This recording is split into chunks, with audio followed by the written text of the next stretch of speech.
¿verdad? En Nueva Orleans, que casi acaba y arrasa con el puerto de Nueva Orleans. El terremoto de Chile, el casi de los últimos que acaban de ver, que movió la inclinación del eje de la Tierra. Esto es impresionante, nunca había sucedido. El terremoto en Haití, la ciudad de Puerto Príncipe completamente devastada. Y ahora tenemos en este año el huracán Harvey en Houston. Gracias a Dios que en Dallas no nos llegó. Llegó en toda la costa del Golfo de México, del Atlántico. Houston, la mitad de la ciudad o más de la mitad completamente inundada. Imagínate levantarte en la mañana, que el agua te llegue simplemente al nivel de las rodillas. ¿Qué haces? Con toda la basura que se desparramó por todas las aguas, los botes de basura, las infecciones, hasta los lagartos se metieron, víboras, culebras. Nadie podía meter las manos al agua sin antes y agarrar una torta o algo porque estaba infectadísima.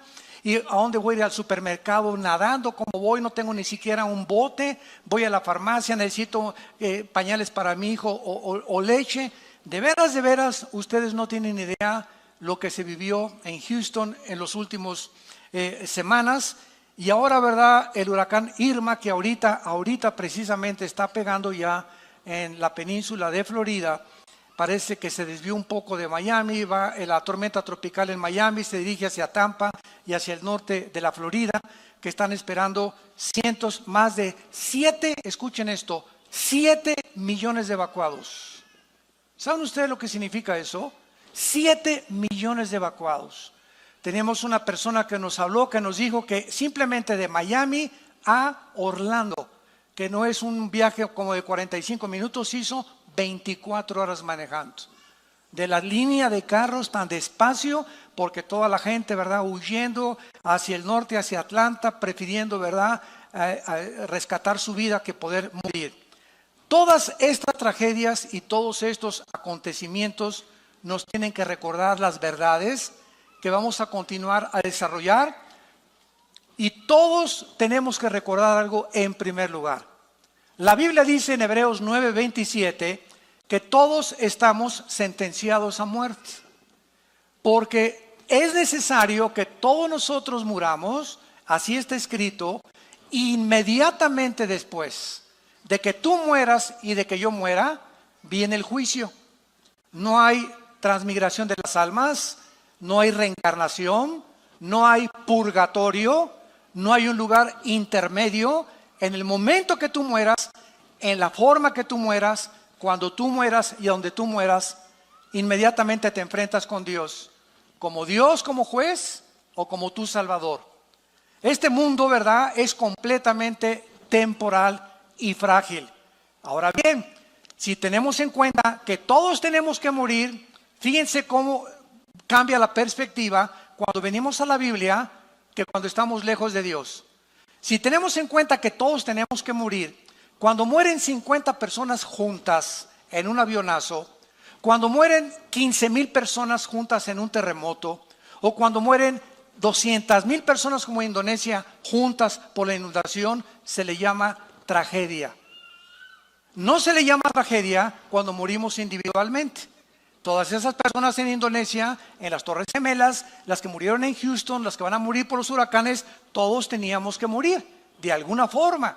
Pero en el momento que es algo que nos rodea, le llamamos una tragedia. Porque todos quisiéramos morir en una cama, con una enfermera guapa, con aire acondicionado, con un plasma de televisión ahí en tu cama, y que dijeras: adiós mundo cruel, ya nunca te veré. Sin embargo, no es así. Entonces tenemos que recordar que la forma como tú y yo vamos a morir no depende de nosotros. Ya sea un avionazo en la panza de un tiburón, un ladrillazo de un terremoto que te cae en la cabeza, un accidente de tránsito, una bala perdida, un asesinato, cáncer, enfermedades. Todos tenemos algún día que morir. Así que no nos espantemos cuando las personas mueren. No nos tome por sorpresa, porque no puedes tú evitar que ninguna persona viva eternamente. Esta realidad es inevitable porque muchas personas acusan a Dios por la forma como muchos seres humanos mueren. Ahí no tenían por qué morir en ese avionazo. No tenían por qué morir el 45% de los niños en Indonesia que murieron con el tsunami. ¿Sabes una cosa? Cuando yo me puse a investigar acerca de las costumbres en Indonesia, y de esos 45% de niños que murieron menores de 12 años de edad, la muerte, escúchame, la muerte de esos niños fue un acto de misericordia de Dios. Si esos niños hubieran quedado vivos, hubieran sido educados en la brujería, en la prostitución, en el tráfico humano y en todas las desgracias que en esa zona del Asia se siguen practicando. Así que Dios en su misericordia se llevó a todos esos niños, porque la Biblia enseña que de ellos es el reino de Dios. No, pero hay muchas personas que quieren que esos niños lleguen y sigan sufriendo, y llegan a los 30 años y que sufran, y que se casen, y que se divorcien, y que lleguen a los 50 años y que experimenten con el cáncer. ¿Cuántos de nosotros no quisiéramos eso? Ahora, ¿qué cosa es mejor? ¿Morir joven o vivir muchos años? Si es con Cristo, dice Filipenses 1:21 el apóstol Pablo, el morir es ganancia. Y si el vivir, si quedarme en la vida es Cristo, es mucho mejor. Pero así somos nosotros, ¿verdad? Como hay personas que me han hablado, oiga, mi hermano, hoy por mi abuelita allá en la Cruz Roja, estamos todos deshechos. ¿Qué edad tiene tu abuelita? 95 años. Pues déjenla que se pinte ya. Hermanos, por favor, oren. Oye, espérame tantito, la pobre señora ya se tenía que ir. Es más, se tardó. Bueno, dichosos los que llegan con salud de esa edad, ¿verdad? Pero queremos que se quede. ¿Para qué quieres que se quede tu abuelita aquí, verdad? Si ella es cristiana, gloria a Dios, va a ser libre. El cuerpo es una prisión. No vengan a orar por ella, pero ¿para qué vamos a orar por ella? ¿Para que se quede 5 años, hasta los 10, 100 años de edad? Que ya no puede ni caminar la pobrecita, que ya no puede ni ver la pobrecita. ¿Para eso quieres que se quede tu abuelita? Simplemente porque la quieres tener como tú. La muerte para el cristiano es ganancia. Escapamos, dice la Biblia, bienaventurados los que mueren en el Señor, porque han descansado de sus obras. Entonces vamos a ver claramente por qué ocurren estas tragedias. Número 1, veamos la perspectiva de Dios. Isaías 55, versículos 8 y 9. Porque mis pensamientos, dice Dios, no son vuestros pensamientos. Dice Dios, yo no pienso como tú piensas, Pancho, Carmelita, astrofísico, físico, ateo, escéptico y agnóstico. Yo no pienso como ustedes. Mis pensamientos son muchísimo más altos que la forma como tú ves el mundo, la perspectiva que tú tienes de la muerte, la perspectiva que tú tienes de la vida, la forma como tú ves las tragedias. Entonces, la razón por la cual mis pensamientos son más altos que los tuyos es precisamente una de las razones por las cuales la mayor parte de los ateos, en los 40 años que tengo de compartir el mensaje de la Biblia, he tenido más de 45, 50 ataques y enfrentamientos y debates frente a frente en el radio, en la televisión, con ateos. Y durante el siglo XX, me acuerdo en los 90s, 80s, que fue la cúspide del siglo XX del ateísmo, el 90% de los ateos que hemos debatido durante toda nuestra vida, el 90% de los ateos son personas amargadas contra Dios. Que algo les pasó en su vida, que se enojaron contra Dios porque no pudieron encontrar una respuesta, y como Dios no les contestó porque no sanó a mi hermano, y cuando yo era joven dice que era cristiano, iba a la iglesia y le oré por mi mamacita y mi mamacita se murió, pues ahora ya no creo en Dios. Qué terrible que el hecho de no entender a una deidad y la forma como Él opera en el mundo llegue a los seres humanos a la conclusión de decir, pues es que yo puedo ser más sabio que tú, Dios, y yo si fuera tú, yo no haría lo que estás haciendo, ni permitiría las cosas que estás haciendo. Pero papá, tú no eres Dios, ni yo soy Dios tampoco. Entonces, siguiendo una lógica elemental y asumiendo que Dios es un Dios todopoderoso y que si existe forzosamente, imagínate nada más, somos chapulines comparados con Él. Como si un niño le preguntara a Alberto Einstein: oye Alberto, explícame la fórmula de la teoría de la relatividad, E igual a mc al cuadrado. La energía igual a la masa por la velocidad de la luz al cuadrado. ¿Qué le diría Alberto Einstein al niño? Chamaco con cabeza de ostión. Tienes 3 años, 4 años, aunque te la explique no lo vas a entender, porque tienes que pasar aritmética, cuadrados, resta, multiplicación, logaritmos, cálculo integral, álgebra, matemáticas cuánticas. Y entonces cuando evolucione tu mente, no es de que tengas una mente, la mía, la diferencia entre mi mente y tu mente, chamaquito, es que yo estoy más desarrollado que tú. Necesitas más años para comprender. Pues así son las cosas espirituales también. Con la mente de chapulín que tenemos, queremos entender a una deidad superior a nosotros y pedirle cuentas. Y la Biblia le llama soberbia, soberbia intelectual. Cuando miramos la vida desde la perspectiva de la eternidad, lo que a nosotros nos puede parecer, síganme con mucho cuidado, lo que a nosotros nos puede parecer como tragedias, muchas cosas realmente a los ojos de Dios no lo son. Veamos un ejemplo, el más grande de toda la historia humana: la muerte de Jesucristo. Cristo, cuando estaba colgado y con sus manos abiertas en la cruz, ahí abajo de la cruz había 2 grupos de personas principalmente. Un grupo se llamaban los religiosos. Otro grupo, los griegos, los intelectuales de esa época. Ante los ojos de los religiosos, el hecho que ese hombre colgara en la cruz era una maldición. Porque en el libro de la Torá, en el libro de Deuteronomio, en el Antiguo Testamento, está escrito, maldito el que muere colgado en un madero. Entonces los fariseos chocaron y vieron que eso decía la ley y la experiencia decía otra cosa. No, es que a los ojos de la ley tú eres maldito, tú no puedes ser nuestro Mesías. Era una locura para ellos ni siquiera considerar que la muerte de Cristo era para la salvación de los seres humanos. Y los griegos, por el otro lado, al ver a Cristo colgado en la cruz, de acuerdo a la filosofía griega que dominó 150 años en el siglo de oro antes de Jesucristo, los dioses de Neptuno y los dioses de Zeus y los dioses, los titanes de los griegos, era imposible que en toda la mitología griega pudiera existir ninguna historia en la que un padre o un dios tratara de matar a su hijo o no rescatar a su hijo cuando estuviera sufriendo de manos de los humanos.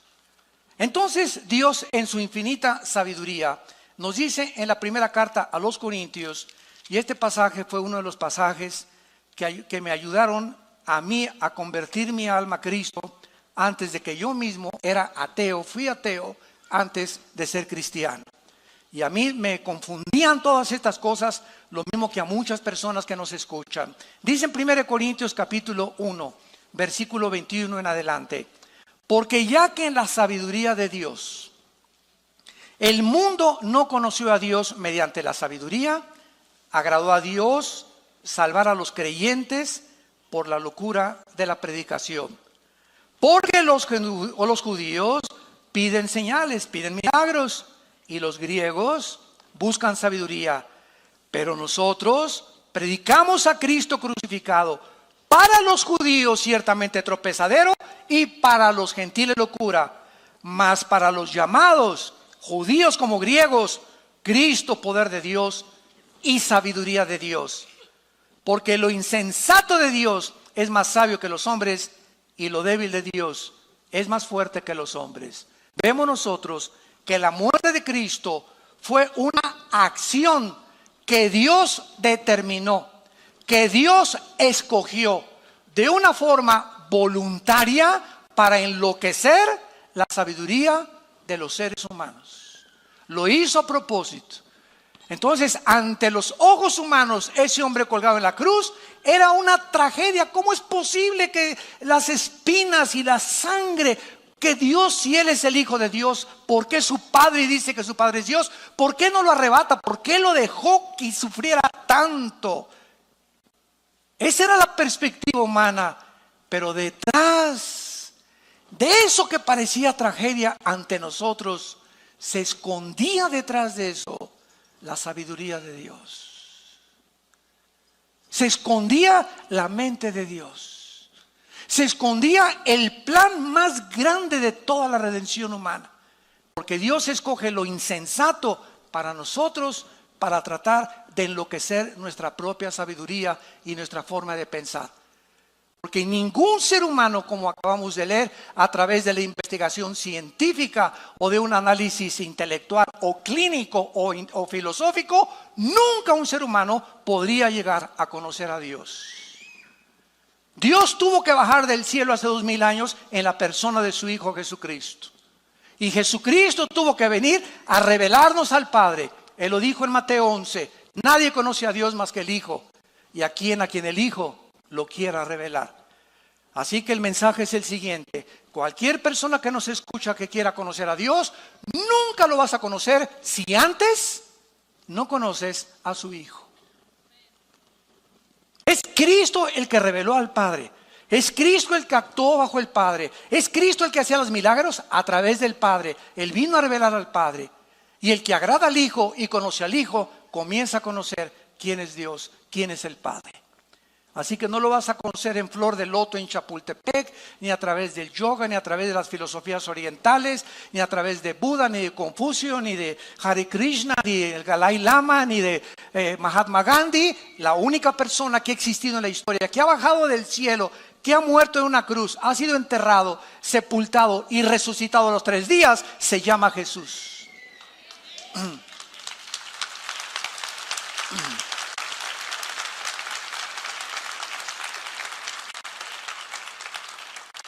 Ahora bien, las catástrofes tienen que ocurrir antes que venga Cristo. La Biblia profetizó, habrá pestes, hambres, terremotos, sediciones en diferentes lugares.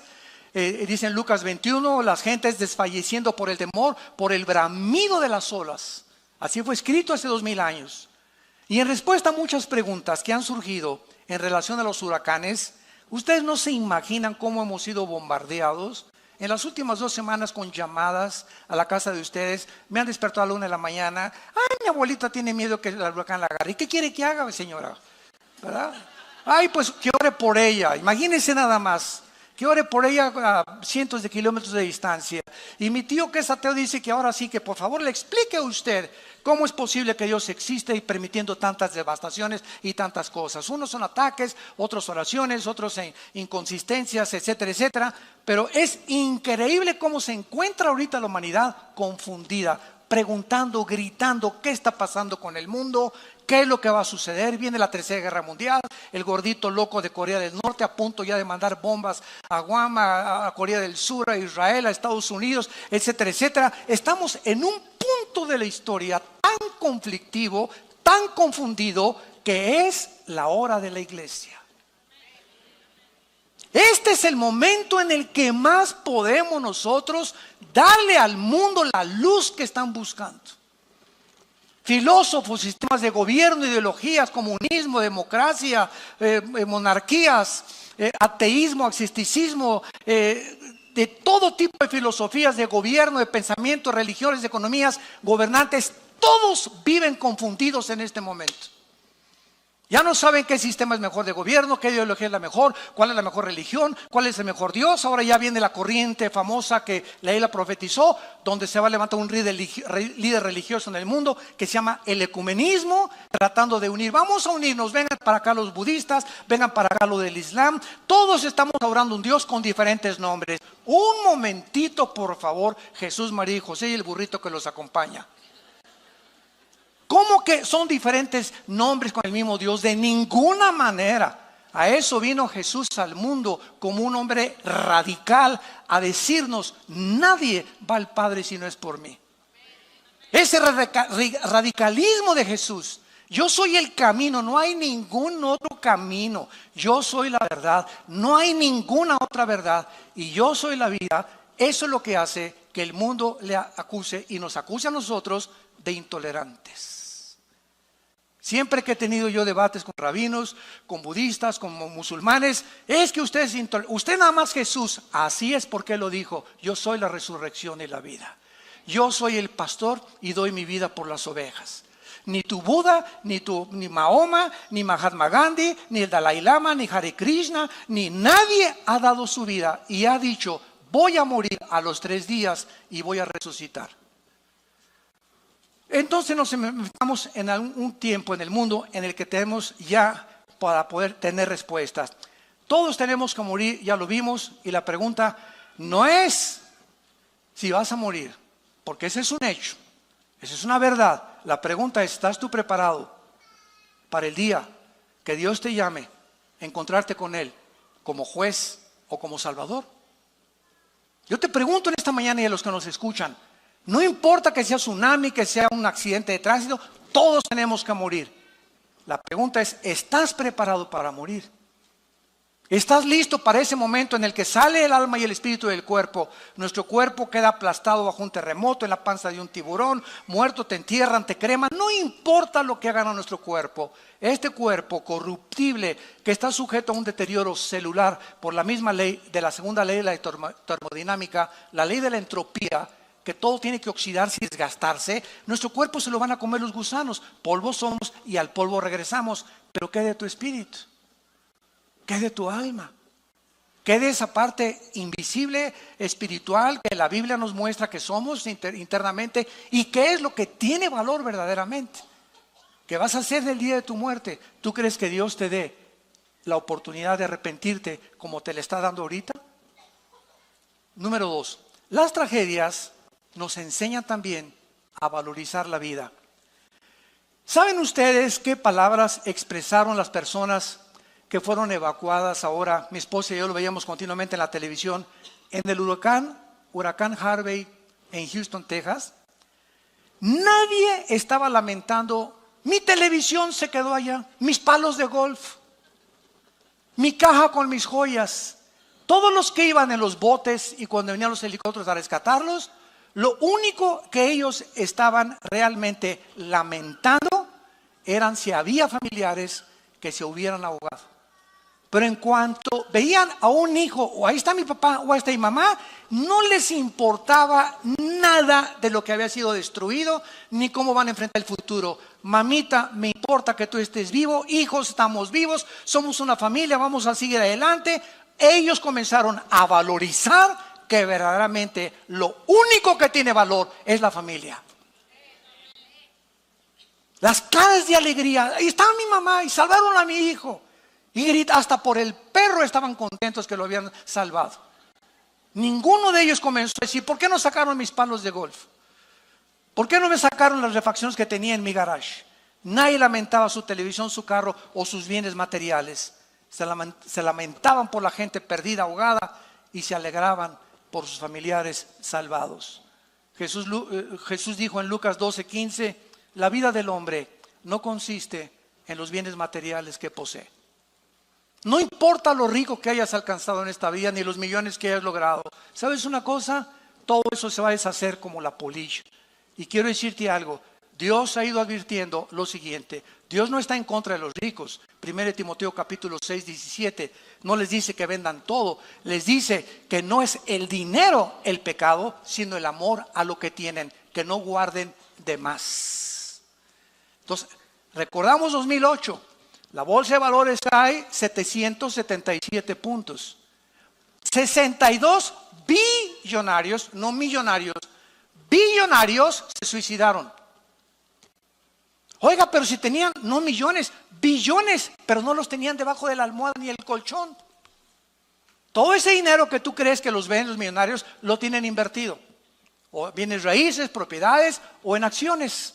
Y se desploman las acciones y se quedan completamente en la ruina.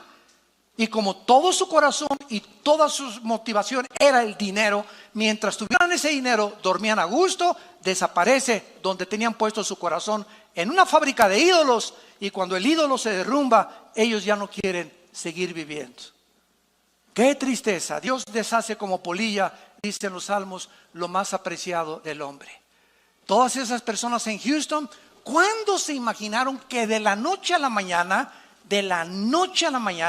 se iban a quedar con los chones con que salieron de su casa? Y no fue eso todo el susto. Escuchen esto. Descubrieron días después que las compañías de seguros no aseguran casas por inundación para acabarla de amolar. La compañía de seguros no hay pólizas, y si tú la quieres comprar te cuesta muchísimo más. Está garantizado contra incendios, un árbol que le caga el techo, una explosión de gas dentro de la casa, pero no por inundación. Así que miles de personas ahora en Houston y en Miami se van a quedar sin casa y van a comenzar de ceros su propia vida. Perdieron sus pasaportes, perdieron sus identificaciones, su seguro social, perdieron todo absolutamente de la noche a la mañana. ¿Estás tú preparado para alguna tragedia de estas? Enfrentarla con la paz que sobrepasa todo entendimiento y decirle: el Señor Dios dio, el Señor Dios quitó, sea bendito el nombre de Jehová. Como lo hizo un hombre en la Biblia llamado Job, cuando de la noche a la mañana perdió sus propiedades, su ganado, sus hijos, y para acabar de amolar le dejó la esposa. Y lo digo de amolar, ¿verdad? No porque sea malo estar casado, simplemente porque la esposa comenzó a maldecir a Dios y comenzó a maldecirlo a Job también. O sea, le dejó la última espina todavía a Job. Pero lo más lindo, ¿verdad?, es que vemos que al final del libro tienen el doble de hijos, le deja la misma esposa, le trajo a Miss Universo y fue un hombre felizmente murió felizmente. Entonces, las tragedias nos enseñan a valorizar la vida. Además, las tragedias unen a toda clase de personas. Los salvavidas, cuando vino ahora el huracán en Houston, no le decían a los que estaban flotando, ahogando: ¿eres del PRI o del PAN? ¿Eres blanco o eres negro? ¿Tienes feria o no tienes feria? ¿Tienes plata o no tienes plata? ¿Verdad? Ni de esas cosas. El rescate no era para los ricos, ni para los pobres, ni para los blancos, ni para el partido. Ahí nos damos cuentas de qué forma en las tragedias no hay color de piel, no hay partidos políticos, no hay ideologías, no hay nada. Todos somos seres humanos, creados a la imagen y la semejanza de Dios. Y todas las cosas que nos dividen, tonterías, ¿verdad?, que se llegan a matar porque tú eres de otro partido. Pues tú le vas a las Chivas, yo a la América, y te voy a agarrar botellazos, porque yo soy americanista. Y si sale el camión de la UNAM de los Pumas y sale otro camión, le rompen los cristales y lo voltean porque le ganaron a los Pumas. Qué increíble es el ser humano y de cómo las pasiones combaten dentro de nosotros por minimidades, por tonterías. Y finalmente encontramos también, ¿verdad?, que el mundo no va a funcionar nunca sin Dios. Un desastre como este huracán nos recuerda que este mundo no funciona, pero el próximo sí lo hará. Y ese fue el sentimiento de todos los santos a través de la Biblia.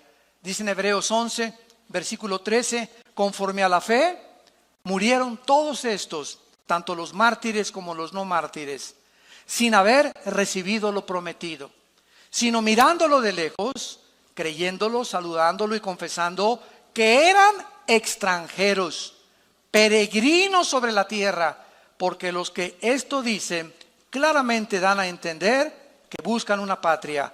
Pues si hubieran estado pensando en aquella de donde salieron, ciertamente tenían tiempo de volver, pero anhelaban una mejor, esto es, celestial.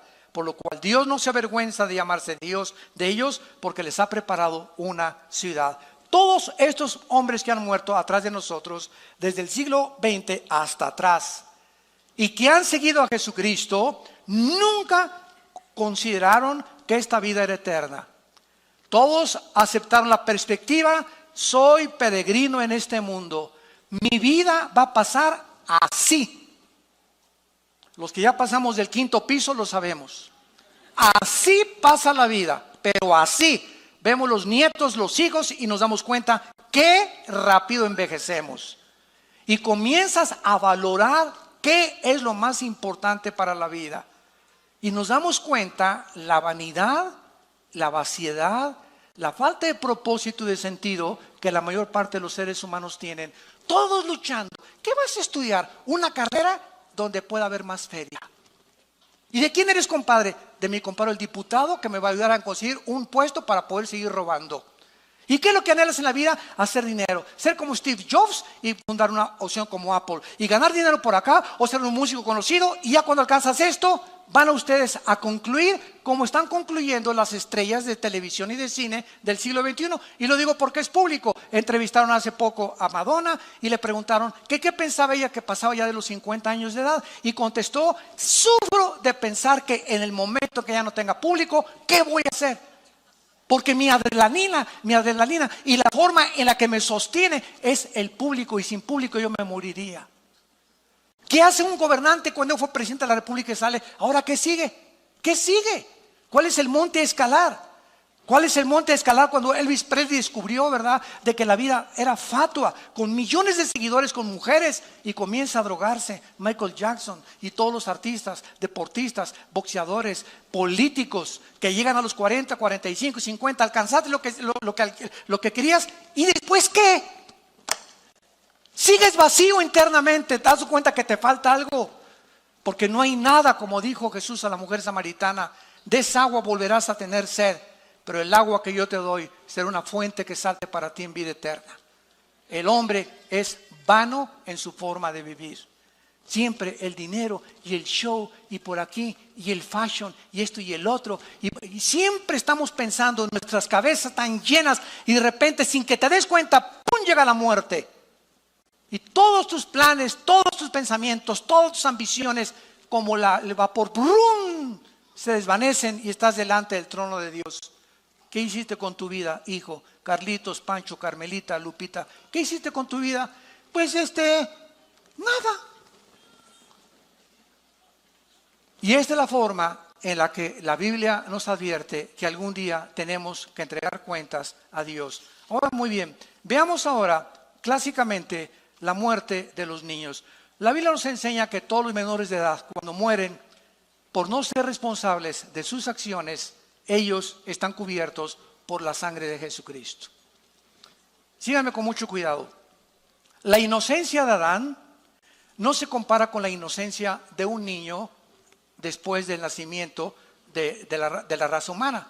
La inocencia de Adán era una inocencia sin culpa legal. En otras palabras, Adán no fue creado y traía en su pasado culpa que expiar. Nació sin absolutamente nada en la que Dios no le podía decir: pues tengo que pagar por ti, y etcétera, etcétera, porque él no había pecado. Pero de Adán a nuestros días, todos los niños que nacen inocentes, pero con una culpa de por medio, porque todos nacimos en pecado. En pecado nos engendró nuestra madre, Salmo 51. Hemos todos nacidos alejados y destituidos de la gloria de Dios. Pero esa culpa con la que nacieron los niños, la Iglesia romana le llama el pecado original. Y cuando los bautizan, ellos enseñan, cosa que no está en la Biblia, que se les borra el pecado original. No importa cómo se porten después, hayan sido borrachos, parranderos y jugadores, ellos ya desde niños ya no tienen el pecado original por el bautismo, ¿verdad? Esto es una barbaridad a la luz de la Biblia. Entonces, ese pecado original, que es el con el cual nacimos, al adquirir conciencia, los niños, 7, 8 años de edad, comienzan a adquirir responsabilidad de los padres para que les den el plan de la salvación, y a esa edad rescatarlos de esa culpa para que no crezcan en su adolescencia con ella, que crezcan con Cristo a los 7, 8, 9 años de edad, tal vez ya hasta muchos antes, y poder comenzar a encaminarlos en caminos que conducen a la justicia, la santidad y la verdad de Dios. Qué grande responsabilidad ser padre de familia, qué enorme responsabilidad. Ahora, la muerte para el cristiano, ¿verdad?, es muy diferente. No importa cómo muramos, no importa las tragedias que atravesemos, la Biblia nos llena de esperanza. Por ejemplo, el Salmo 116, apúntalo, porque te puede servir para las personas que mueren y leérselo. Dice el Salmo 116, versículo 15: estimada es a los ojos de Jehová la muerte de sus santos. Cuando un cristiano muere, Dios y los ángeles dicen: alabío, alabado, alabim bomba, ya viene, ra, ra, ra. Y aquí, ay, ¿para qué te lo llevaste? Porque el instinto de sobrevivencia nos hace actuar de esa manera. Nosotros queremos que todos, ¿verdad?, nuestros seres queridos se queden hasta los 80, hasta los 100, hasta que con nosotros. Porque esa es la tendencia del ser humano. Porque no sabemos qué hay después de la muerte. Pero Jesús vino a quitarnos la cortina, a descorrer el velo y mostrarnos que cuando un cristiano muere, no se imaginan el paraíso a donde están nuestros seres queridos o hermanos o hijos que se hayan muerto. Ellos se encuentran, qué Disneylandia, ni qué Reno Ventura, ni qué nada, ni qué Riviera Maya, se encuentran descansando contentos con el pandero, alegres, en un lugar millones de veces mejor que este basurero de planeta donde tú y yo vivimos. Pero queremos que regresen y se queden con aquí. Hay hermanos que también han dicho, hermano, ayúdame a resucitar al muertito. Es cristiano, sí, déjenlo, ¿para qué quiere? Se va a dar un susto si regresa. Imagínense nada más, ¿no? Es que Cristo dijo que resucitáramos, espérame un tantito, lo hizo para demostrar su deidad. Pero ¿para qué quieres que resucite? ¿Para qué quieres que regrese de basurero? Está mucho mejor en el otro mundo que vive. Pero así somos los seres humanos. Dice la Biblia en Hebreos capítulo 14, versículo 32, lo mismo acerca de la muerte para los cristianos. Proverbios 14, 32. Por su maldad será lanzado el impío, mas el justo en su muerte tiene esperanza. No hay ninguna esperanza para el que muera y nos esté escuchando ahorita sin Cristo.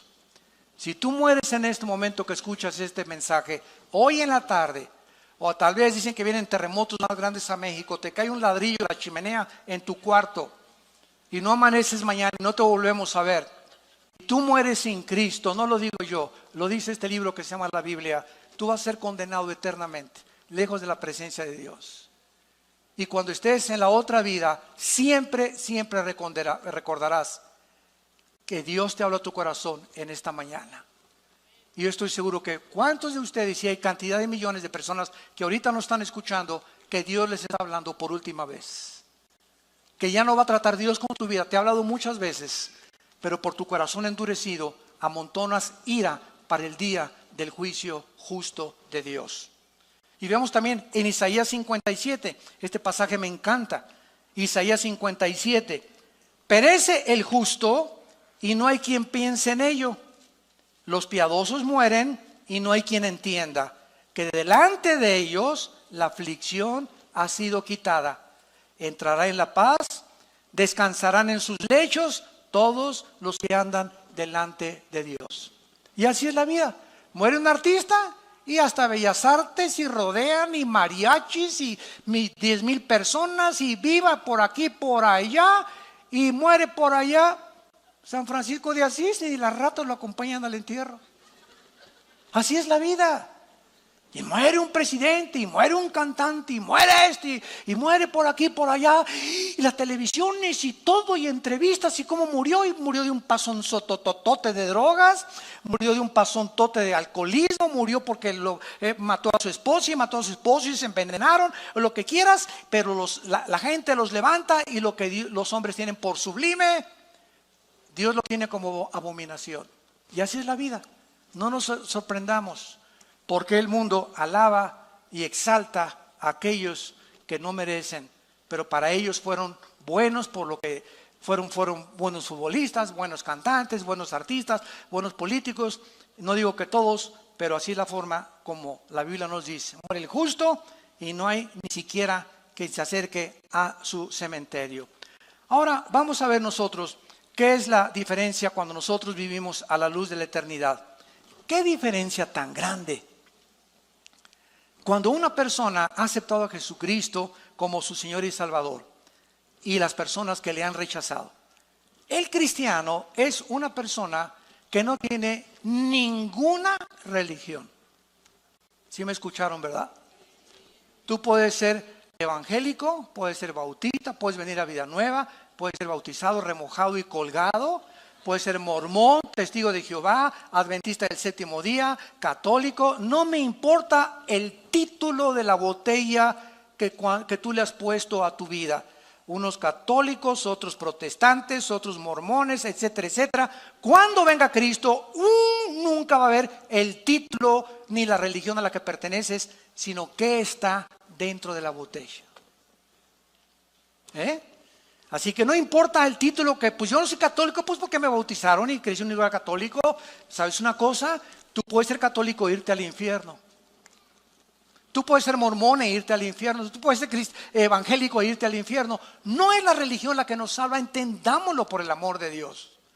Dice 1 Juan capítulo 5, el que tiene al Hijo tiene la vida. El que no tiene al Hijo, aunque tengas la religión que tengas, la religión y la iglesia te va a salvar. El que salva es la persona de Jesús. Entonces tú necesitas a la persona de Cristo en tu vida como tu Salvador, y cuando tú lo invitas como tu Salvador, comienzas a tener relación no con dogmas, ni con ritos, ni con peregrinaciones. Comienzas a tener relación con un hombre que murió y resucitó, viva, orgánica y dinámica, que se llama Jesucristo. Y si tú que me escuchas me dices que tienes una religión y nunca en las mañanas te levantas a tener comunión con Dios en la Biblia, no en el Corán ni en el libro del Mormón, en la Biblia, no tampoco en los libros de Walter Mercado ni los de los gurús, en la Biblia. Si tú no tienes un tiempo en la Biblia diario con Dios, donde tú oras y descubriste que platicas con Dios y Él ya se hizo real en tu vida, tu religión te va a condenar. Porque te vas a morir engañado, creyendo que porque tenías una religión te vas a salvar. Y no es así. Dice en 1 Juan 1, 12 y 13.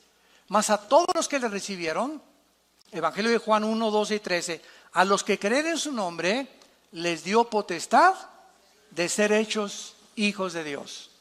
Que dice la Biblia que no es cierto que todos somos hijos de Dios. Cuando tú oigas que alguien dice, o un líder cristiano, un líder religioso, es que todos somos hijos de Dios y todas las religiones tienen el mismo Dios, es el mentiroso más grande que tú has oído, disfrazado de ángel de luz. Todos somos criaturas de Dios, pero la Biblia dice que los que reciban a Cristo, a esos, no a todos, a esos Dios les da el poder de llamarse hijos e hijas de Dios. Un día estuve en un convento con unas monjitas, y yo amo las monjitas, ¿verdad? Y me encantan, y también con curas, platicamos con todo mundo, ¿verdad? Y siempre nos debe mover la compasión, la misericordia, porque nosotros antes de ser cristianos, pues navegábamos también en diferentes barcos y teníamos diferentes ideologías. La raíz es la ignorancia de la Biblia. Entonces cuando hablo yo con un religioso, ¿verdad? Como les dije una vez, estaba en un convento y me dice la Madre Superiora, oiga, doctor Alducin, quiero que ore por mí para recibir al Espíritu Santo. Y había como 7, 8 monjitas detrás de ellas, bien lindas, todas así con la carita, así parecían florecitas, todas así. Y le dije, oiga, ¿qué están haciendo aquí en primer lugar? ¿Cómo que qué estamos haciendo, Silvio? ¿Qué están haciendo aquí encerradas? En un convento. ¿Por qué no salen? Es que aquí estamos buscando a Dios. ¿Dónde sacaron eso? Les dije. ¿Tiene la Biblia? Bueno, la busco. ¿Tiene una Biblia? Preguntó la Madre Superiora. Y no encontraba la Biblia de las pobrecitas, ¿no? Bueno, yo llevaba la mía y se las abrí, ¿verdad? Y les dije, si quieren, tráigame la de ustedes, la Torres Amado, la Nácar Colunga, las versiones católicas. Todas dice lo mismo. Y claramente lo dice, ¿verdad? Que Jesús dijo, id y predicar el Evangelio. Pero el diablo las ha engañado y las ha encerrado, porque encerradas, ¿a quién le van a predicar? Se voltearon a ver unos a otras. Ah, pues sí, ¿verdad? Para no hacerse el cuento largo, esa Madre Superiora ahorita es misionera en el Brasil, cristiana, hija de Dios. Dejó el convento y dejó todo. El Dios le abrió los ojos. Gracias a Dios.